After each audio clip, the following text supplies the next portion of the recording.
कोकणामध्ये शिंदेची शिवसेना आणि भाजपमध्ये नवा वाद निर्माण झालाय का अशी चर्चा रंगली। दीपक केसरकरांच्या सावंतवाडीवरती भाजपचा डोळा आहे का?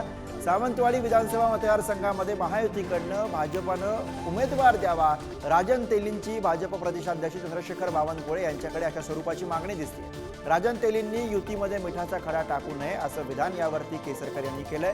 राजन तेली आणि दीपक केसरकर हे या सगळ्यावरनं आमने सामने आल्याचं चित्र दिसतं आणि याच विषयी आपण अधिक बोलूया। प्रतिनिधी विकास गावकर सध्या आपल्या सोबत आहेत। विकास, पुन्हा एकदा जशा पद्धतीनं लोकसभा निवडणुकीच्या निमित्तानं आपल्याला कोकणामध्ये महायुतीतला संघर्ष दिसला होता, तसा संघर्ष आता पुन्हा एकदा विधानसभेसाठी दिसतो की काय, अशी म्हणण्यासारखी परिस्थिती आणि वक्तव्य? बघितलं तर जसं तुम्ही म्हटलं तसं लोकसभा निवडणुकीमध्ये जसं शिंदेची शिवसेना आणि भारतीय जनता पक्षामध्ये जसं वाकयुद्ध पाहायला मिळालं, तशाच पद्धतीचं एक उमेदवारीसाठीचं युद्ध आता सावंतवाडी विधानसभा मतदारसंघात आपल्याला पाहायला मिळेल अशा पद्धतीचं चित्र आहे। कारण राजन तेली यांनी प्रदेशाध्यक्ष चंद्रशेखर बावनकुळे आहेत त्यांच्याकडे अशा पद्धतीची मागणी केली की हा मतदारसंघ आहे तो भारतीय जनता पक्षाला मिळाला पाहिजे, अशा पद्धतीची मागणी लेखी पत्राद्वारे केलेली आहे।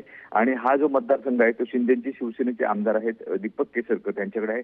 गेले 3 टर्म ते या मतदारसंघातून विजयी झालेले आहेत आणि 4थ्या वेळेला सुद्धा ते या मतदारसंघातून इच्छुक आहेत।